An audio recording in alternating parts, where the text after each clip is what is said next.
What's going on, family? It's good to see y'all tuned in. I am happy to see y'all tuned in. I want to welcome y'all back to A Time to Speak. And I am your mailman with a delivering another message. And I'm hoping this message is something that you could benefit from, something that y'all can find something to take away with this message. And, you know, I apologize for the graphic intros, but I think sometimes being disruptive is necessary. Especially, you know, based on what my mentors have taught me, is being disruptive can sometimes be necessary. And that's what gets people's attention. And that's the goal, is really to get your attention with some of the photos that you saw in the intro. But they'll get better. They'll become a little bit more gentle, but I want to get your attention with some of those photos, and hopefully they tell a story when you see them. Okay. And y'all saw the title of the show, Is There a Man in the House? So I want to touch a little bit on that title and kind of expand on it a little bit. But before that, I want to kind of recap. If you haven't saw the last show, Recognizing the Devil, I really want you to watch that first one. Like I said, I kind of stumbled through it a little bit, but I did my best. But I did that as my intro is because I want to make a point. I want to point something out to you as we go along and have some of these conversations. And in that first show, I basically I wanted to point out that, you know, the devil exists. And I want to start to define why is it that I use that word, and why do I refer to people as being devils? And it's not necessarily, I'm not all the time saying that, white people are devils, but when you hear it, especially to start out just now, you're going to see some faces, and people get insulted when you put a face on evil behavior, when we're so stuck on imagery. But like I said in the first video, I talked about how imagery is used as a battleground right now. Words and imagery is used as a battleground. And when we spoke on images associated with the Bible, I mentioned that you look at all these biblical images of angels and Jesus and God and everything, they've put an image on that. And the image that they've put on the devil has been this mythological image that they've put on people. They have not put an image, a realistic image, on the devil. So one of my goals is to kind of put an image on that, because when you can recognize evil, you can do your best to avoid it. So as we, move along, and I talk about that, because I think it's very important that we look at this, because I mentioned also in the last video that I'm not here to preach to you. My goal is really to focus on this younger generation that's coming up, because I recognize a brilliance in you, and I want to start trying to open your mind up to think a little bit outside the box and look at what people are teaching you and what they're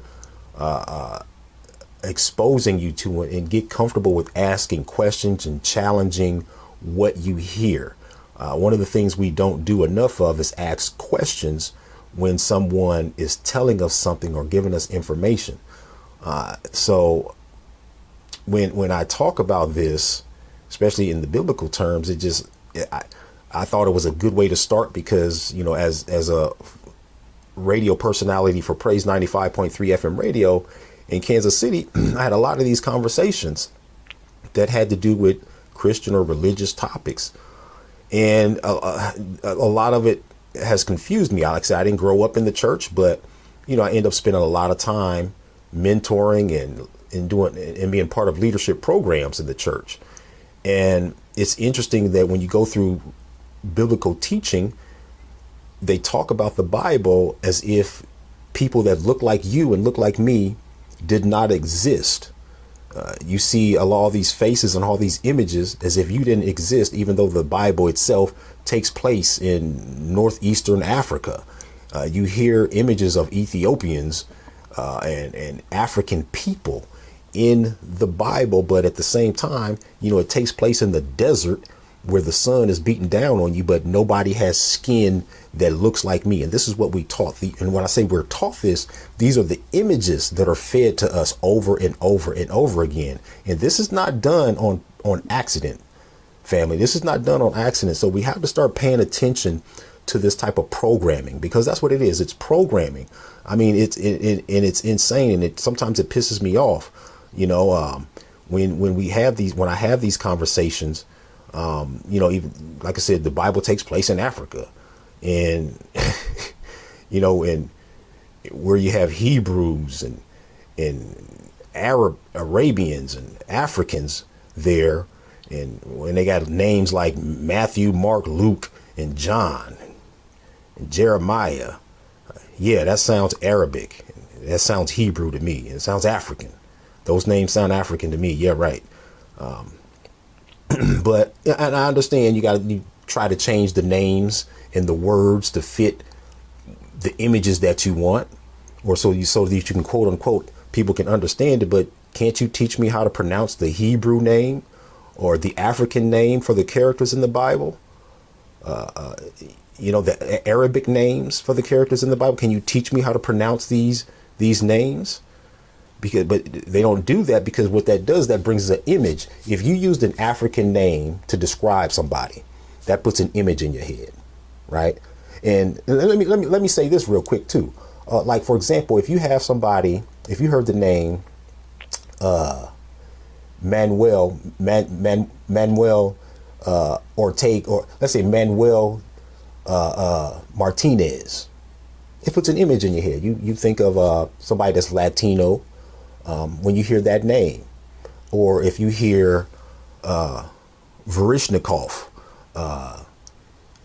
Malik Varishnikov, you think of what? Russian or Ukrainian. Or if you hear the name like let's say like Maylin or something like that. Or I'm saying this off the cuff because right now I'm getting kind of passionate. But if you hear the name like Maylin Chin or something like that, you'll think East Asian or Chinese or something like that. You'll think, because when you hear this name, or and so when you hear these names and then you think about yourself and you say, okay, you look at your name and your name is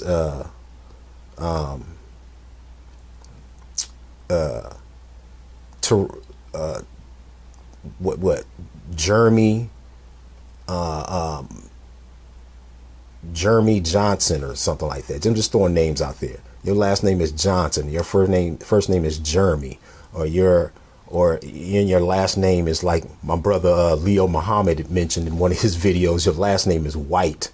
And these are names that don't even reflect who you are. When you look at your name, does your name reflect who you are and what you look like and where you come from? And these are questions that we have to ask. Does your name reflect where you come from? When you hear the name of someone from China, you know they're from China. You hear the name of someone who's from Russia, you know that they're from Russia. You hear the name of someone who's from Mexico, you know that they're from Mexico. You hear the name of somebody that's from Europe or of European descent, you know that they're white or Eurocentric. But when you hear your name, does it reflect where you come from? So I'm gonna leave y'all with that question. I almost went off on a rant here, and I told y'all in the last video I wanted to try to get through these videos in 35 minutes. And that's one of my bad habits, is sometimes I tend to ramble because messages are pop in my head, and I try to address them and bring them up like right then, right off the cuff. So I'm gonna try to do better at that. Yeah. So, and then furthermore, when you try to change your name, that it pisses me off too, because when you try to change your name, the people that you are descendants of, or now I ain't gonna say descendants of, but you are the investment of the descendants. When you try to change your name, they get upset. And they try to call you things like unpatriotic It's reverse racism and all these other crazy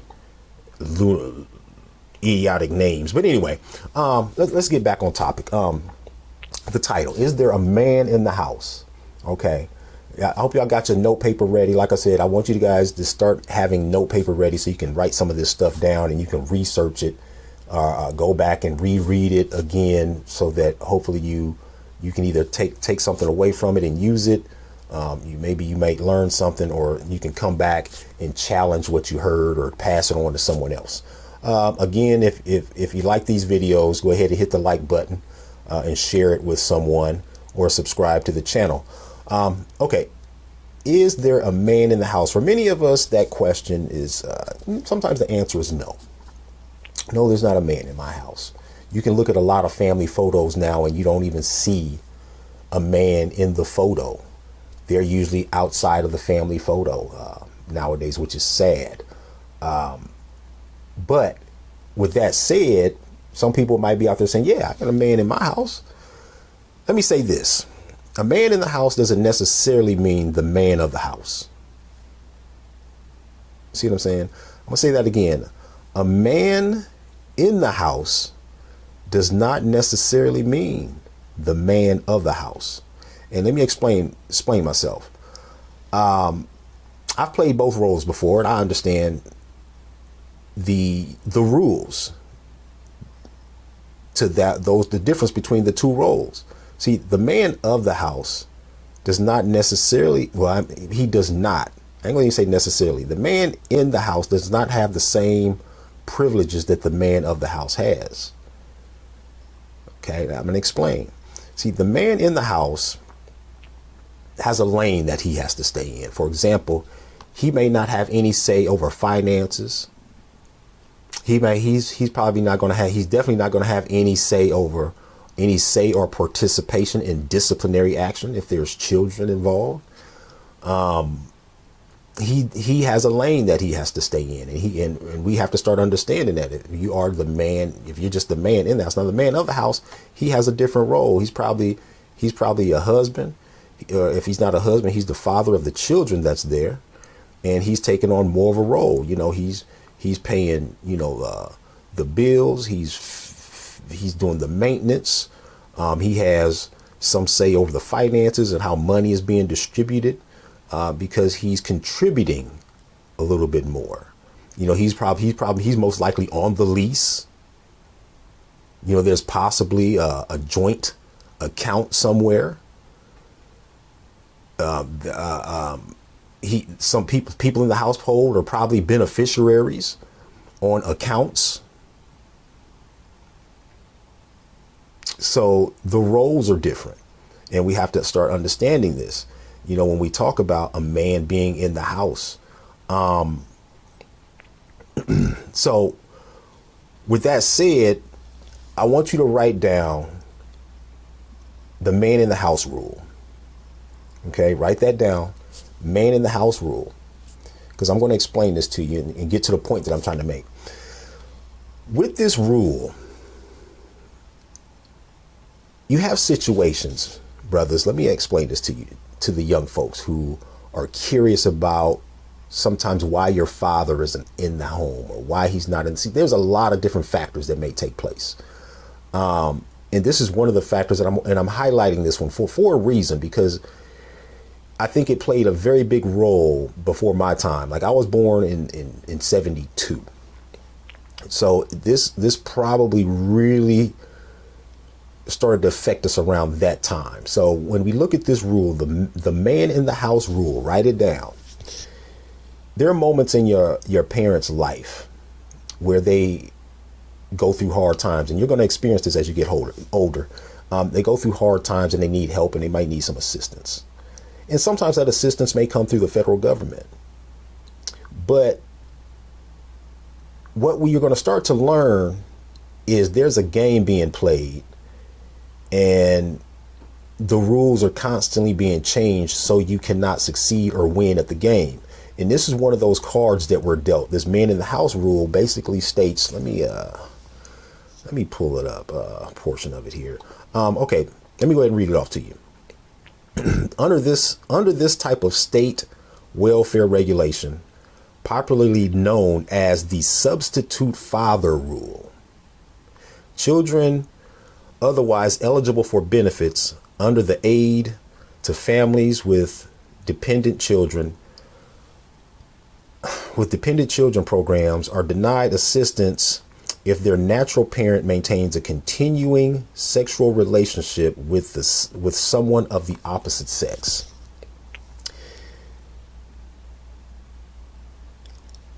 I'm looking at that. I'm thinking, okay, I'm curious as if the parent had a relationship with someone of the same sex, are they still eligible for assistance to the federal government? So basically what this is saying with this rule, the man in the house rule, is that, yes, I will help you as long as the other parent, or usually it's the father, the other parent or the father is removed from the household. See what you're looking at is you're living in a society that in one breath to tell you that family is important. Both family members in the household is very important and very crucial. Fatherhood is very important and very crucial. But in the same breath, but if you ask us for help or assistance, you have to remove your father from the household. You have to remove the man out of the household. That's why they call it the man in the house rule. That's why they call it that.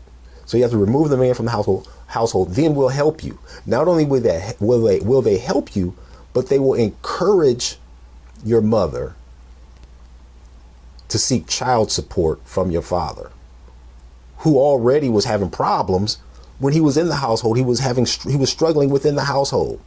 So they're going to extort money from him while giving you assistance. And this looks very good to a lot of women. A lot of women, this looks good to them. That's why I've heard this. And I'm going to give you a life experience. I've heard this where women say, hey, look, no, you ain't going to mess up my money. This is the mindset. But like I said, I've been in this situation where, I've lived with a couple of women in my past who were receiving federal aid, and they would do these routine inspections where they would come inspect to make sure that there was no man living in the house. Okay. And I had those moments where I either had to put all my belongings in the trunk of my car for a week, or I had to put all my stuff in a trash bag and make sure they weren't visible or found in the house. Because what they'll do is and we know what word I'm talking about. We hear it a lot.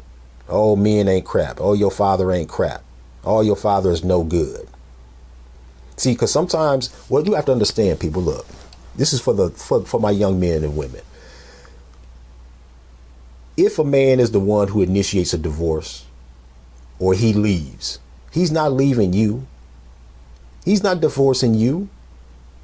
No man in his right mind wants to leave his children. Not in his right mind. He doesn't want to leave his children. He's not leaving you. He's leaving the person that he had you by. It's not you he's trying to leave. So what I want you to do is I want you to go out, find him, and have a man-to-man conversation and ask and find out from him why he left, or why he's gone, or why he hasn't been present. That way you can make the decision of if he ain't crap. That way you can make that decision. Now, it's the strong possibility he might not be crap. He might not be crap.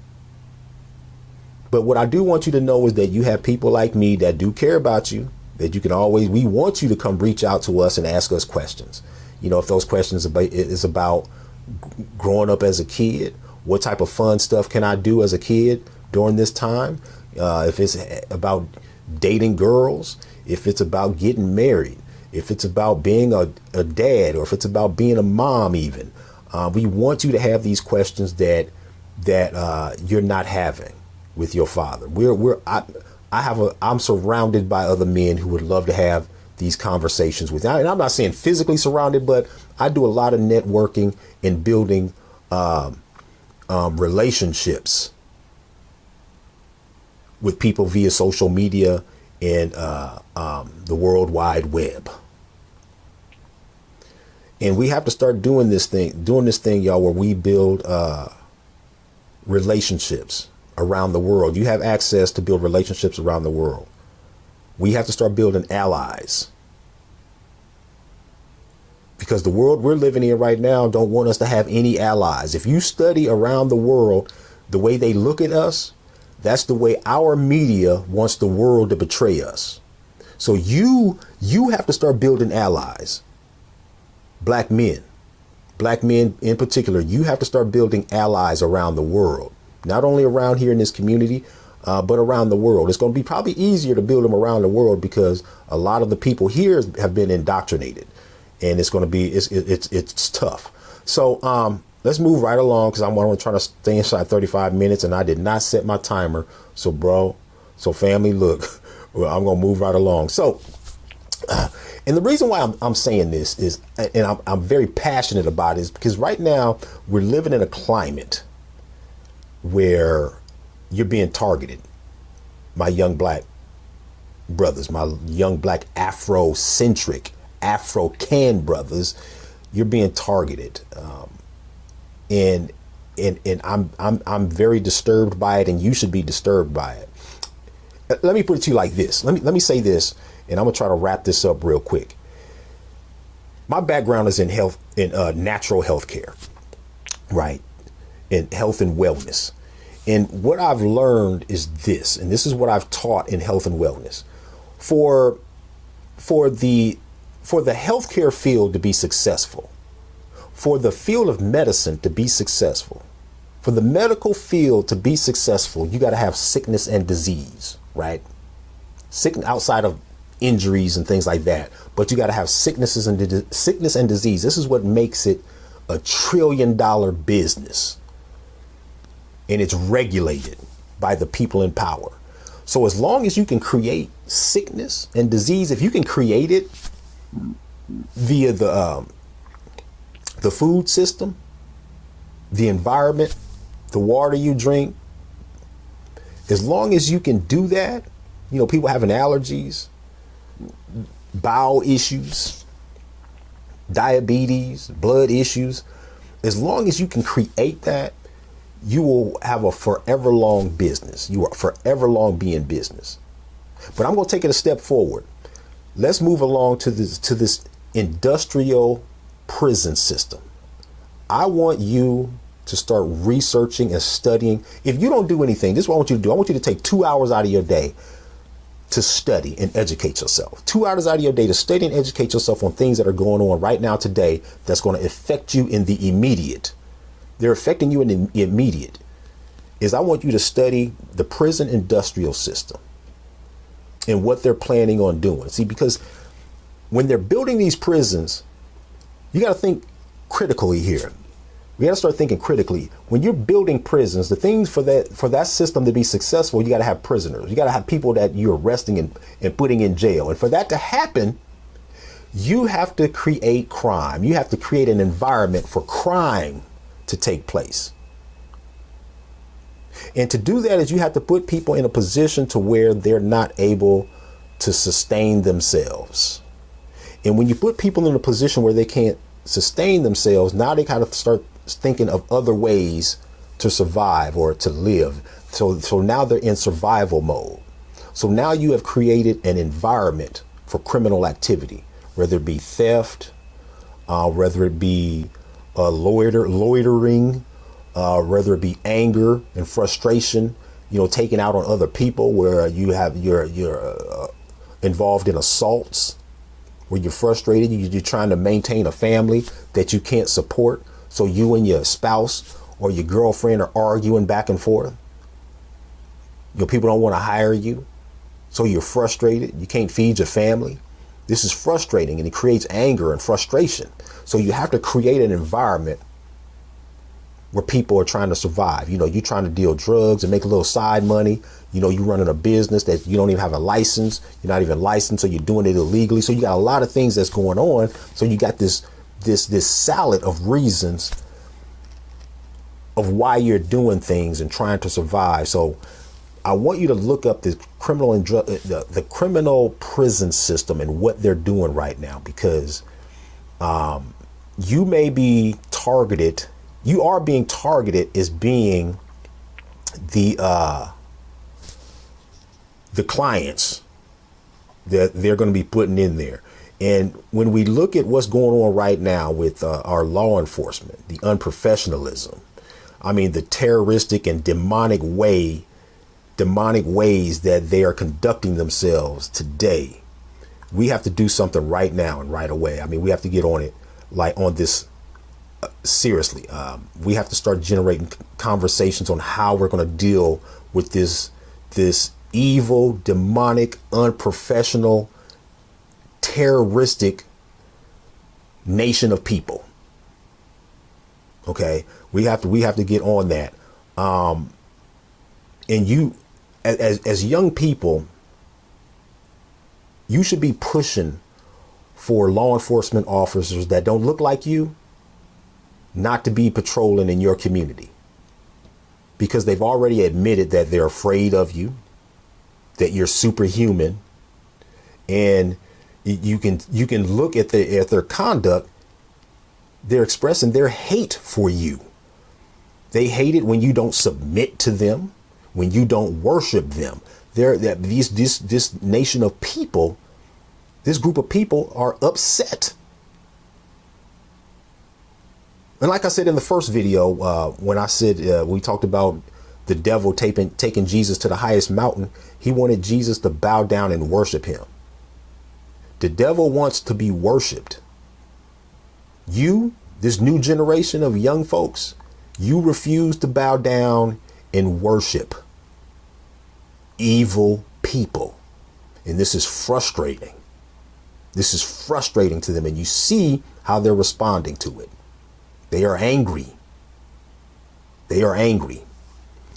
And I want you to keep doing what you're doing, but I want you to do it in a strategic way. So we have to start looking to some people to help you do this in a strategic way. So before I close this out, I want you to write this down. Another note, I want you to write this down.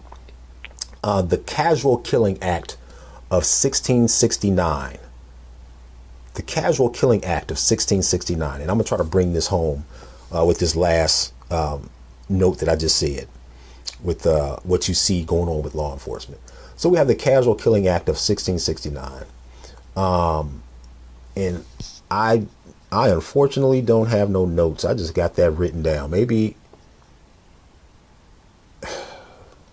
I'm going to post how to describe this, but I have a general idea of what the definition states, but I want you to have accurate definitions. But with the Casual Killing Act of 1669, it gave rights to slave owners and those hired by slave owners or slave masters to pursue, if not kill, slaves who were not submissive or obedient to the slave master or were trying to escape. And if they were, I ain't gonna say they were hired to kill, but if they accidentally killed or killed the slave in a process, they are not liable for any type of felony or imprisonment for committing that quote unquote wrongful death of that slave. And like I said, I'm going to post the definition of that at the end of this video, because I want you to read it, and I want you to see the relationship to the Casual Killing Act of 1669 and what's taking place today. Because a lot of these laws, these acts, and these rules were meant for you. They were meant for you. And they were passed on, because what we don't realize is you are the investment that was passed on to the descendants of slave owners. You are that investment. You are that investment, because your forefathers were slaves to the forefathers of the descendants of slaves. You are the investment. And that investment is not working the way the descendants of slave owners is wanting it to work out. So with that said, I'm gonna cut this video, because I think I might have went a little bit over my 35 minutes, y'all. But I want you to at the end of the video, I want you to take a look and take notes of what we did talk about. I think it was 3, the Casual Killing Act, the tender years doctrine, and I think it was the man in the house rule. Man in the house rule, tender years doctrine, and the Casual Killing Act of 1669.